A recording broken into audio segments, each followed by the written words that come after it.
I was married for 6 years. And in all that time, there was not a single moment. Not one. Where I truly believed something was wrong. That's the part that stays with me, not the grave. Not the picture.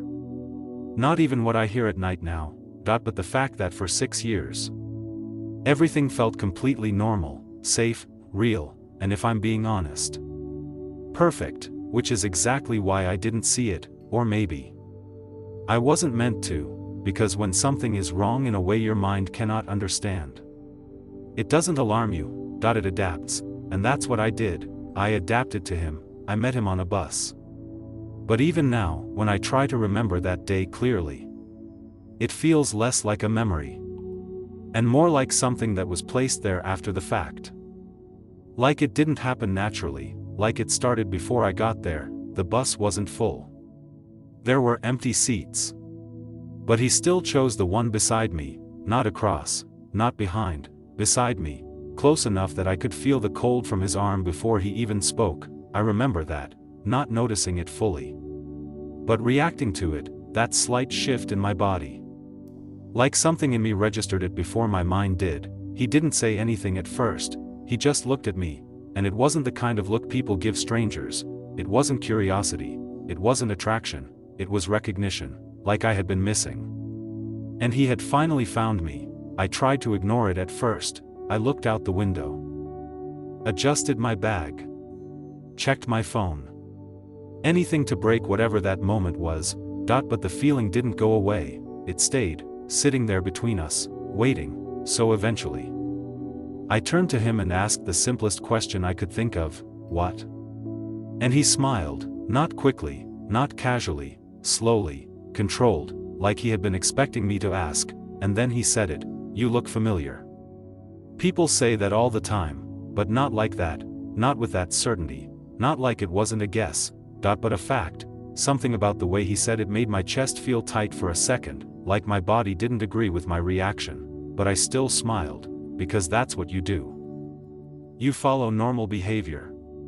Even when something feels slightly off, and that's how it started. We talked, and the strangest thing is, I can't remember how the conversation began, but I remember how it felt, seamless, like we had skipped introductions, like we were continuing something unfinished. There were no pauses, no searching for topics, no awkward silence. Every time one sentence ended, another one was already there, waiting, ready, and I remember thinking, this is too easy, but not in a suspicious way, in a comforting way, like finally finding something that fits perfectly. When my stop came, I didn't feel ready to leave, and that wasn't like me. I've always been someone who keeps distance, who takes time, but with him, it felt like leaving something behind, something important, and when I stood up, I saw it on his face, that shift, that brief moment where his expression changed, not panic, not fear,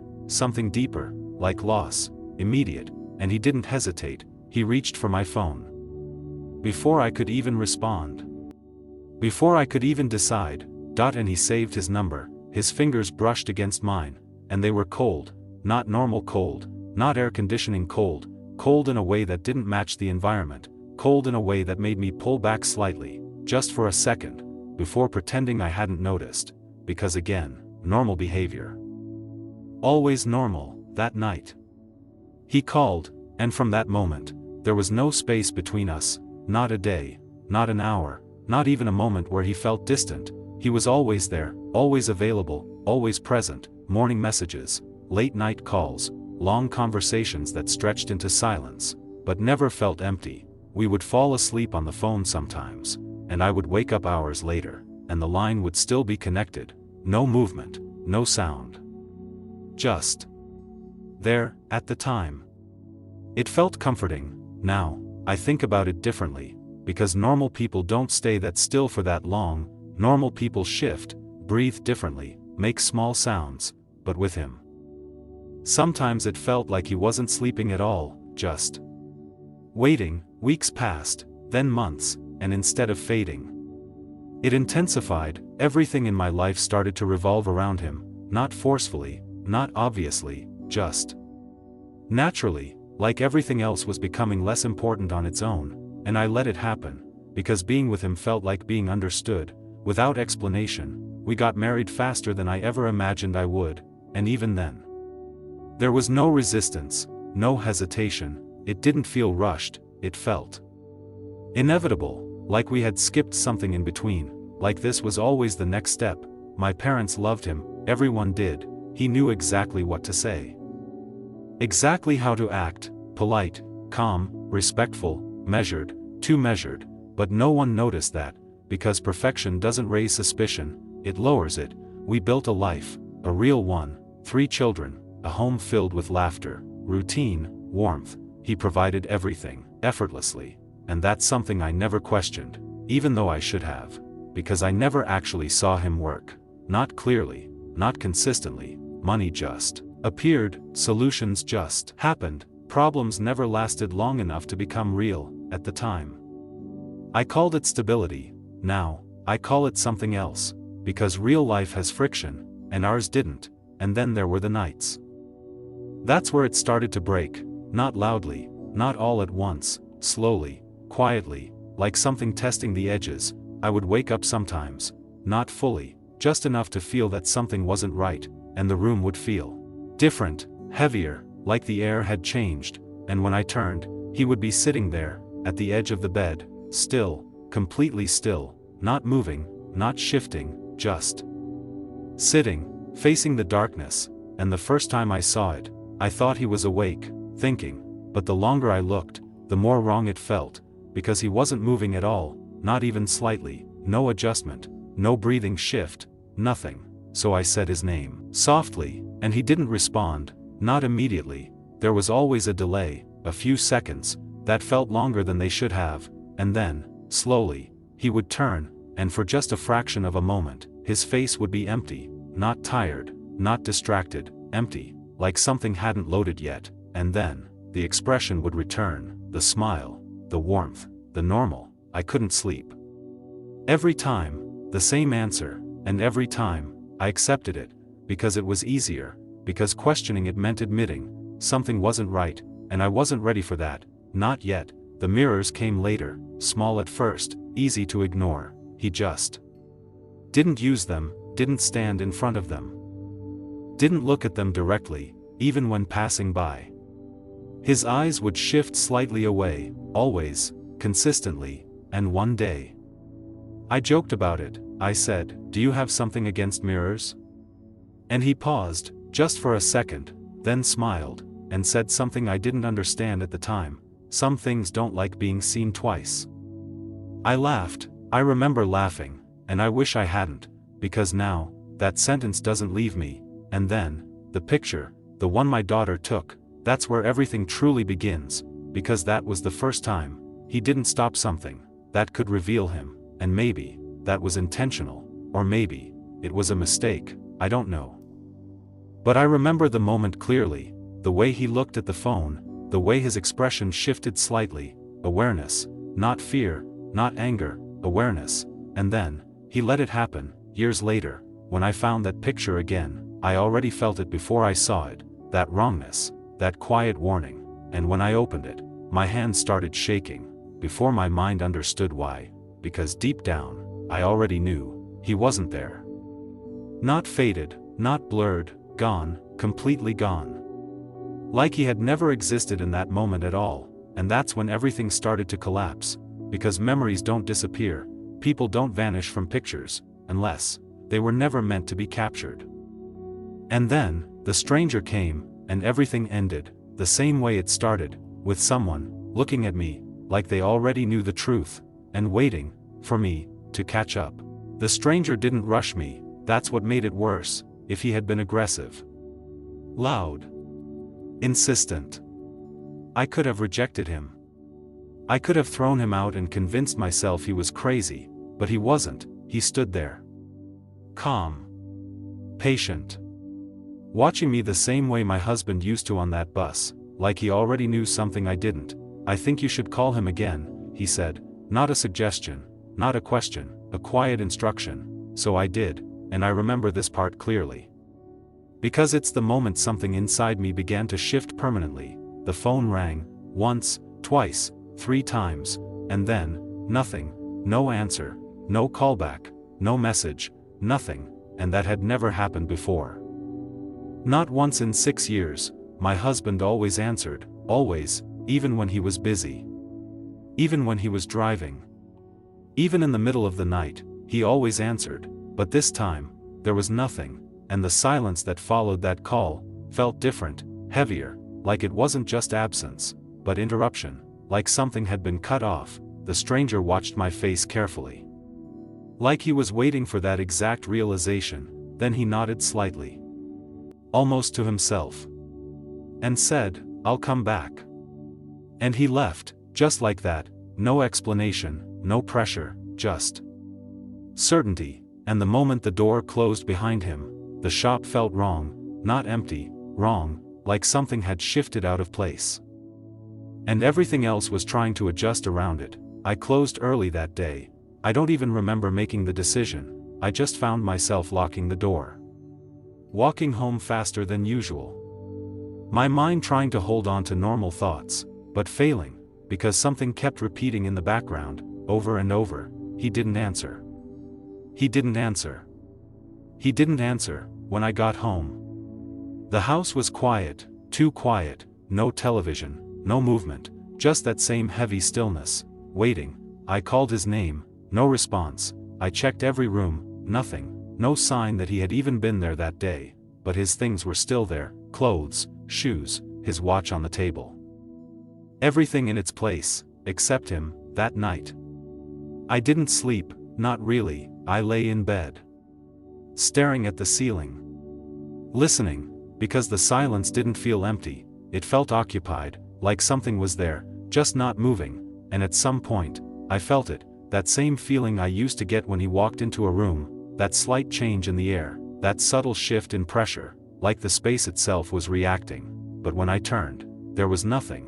The next day, he still didn't come back, and that's when the thought started, not loud, not clear, just small questions. Pushing through, things I had ignored for years, now forcing themselves forward. Why didn't he have friends? Why did no one ever visit? Why did he avoid mirrors?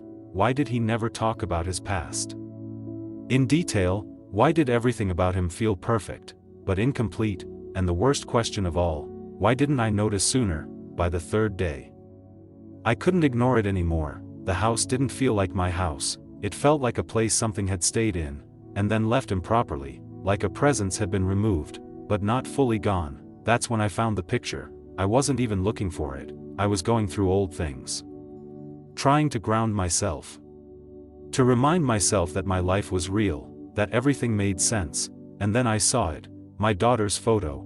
I remember smiling slightly at first, because I recognized the moment, and then, something in me froze, because even before I opened it, I felt it, that same quiet warning, that same wrongness, like my body already knew what I was about to see. My hands were shaking when I unlocked the phone, and when the image appeared, everything inside me went silent. He wasn't there, not behind us, not beside us, not anywhere, just gone. The space where he should have been, empty, completely empty.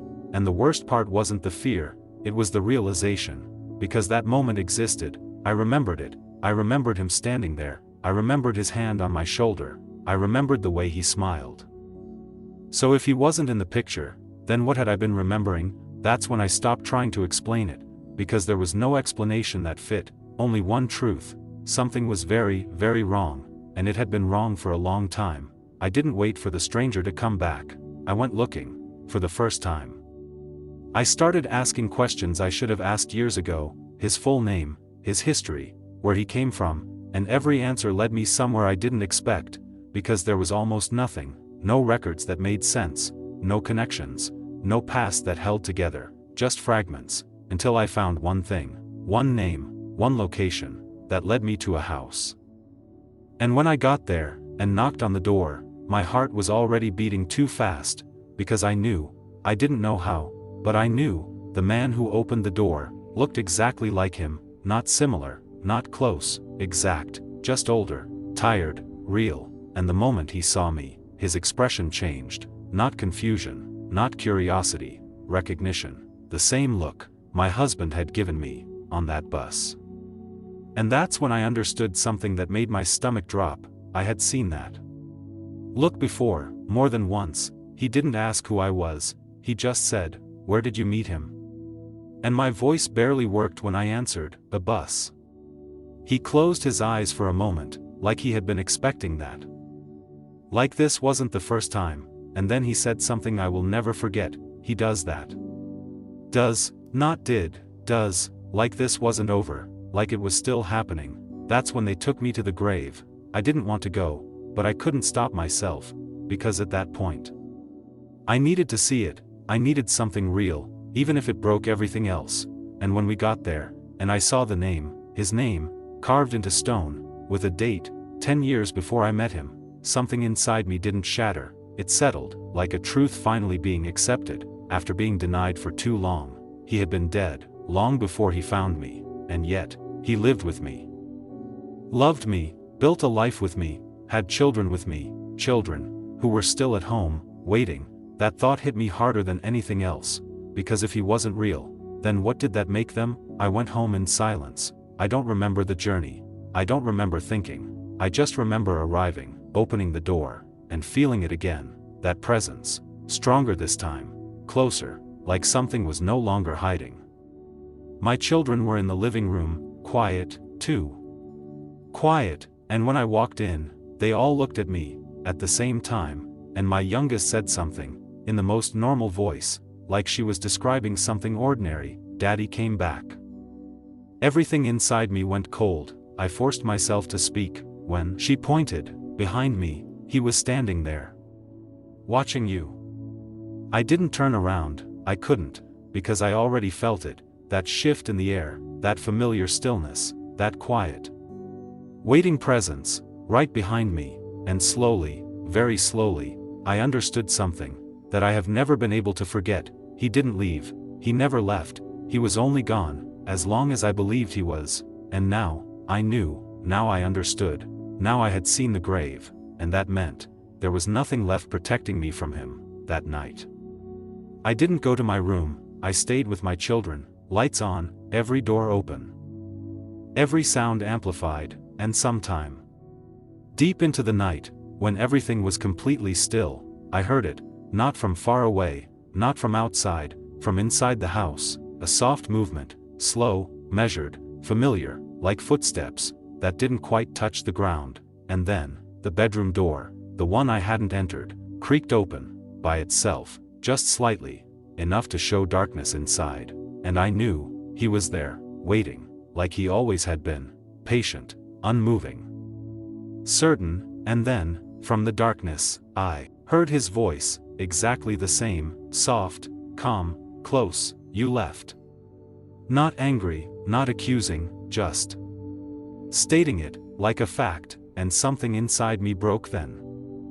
Because I realized, he didn't understand the difference, between leaving, and escaping, between love, and whatever this was, and I didn't respond, I couldn't, because if I did, I knew, I wouldn't be able to stop, and now, even after everything, even after the grave, even after the truth, some nights, when the house is quiet, and the air becomes still again, I feel him, closer than before, stronger than before. Like he's no longer hiding, like he's waiting, for me to accept it again, and sometimes, just before sleep takes me, I hear it, right beside me, not loud, not distant, exactly where it used to be, when everything felt safe. "You said forever." And the most terrifying part isn't that he might still be here, but it's that he's waiting, for me to mean it. If this story stayed with you, if it made you look twice at the silence around you, then you already understand why I tell these stories, because some things don't end when they're over. They stay waiting. Just like this one. If you want more stories like this, deeper, darker, and harder to forget, then subscribe to this channel now, and before you leave, tell me in the comments, would you have stayed? Or would you have run the moment something felt wrong? Just remember, not everything that loves you is meant to be kept.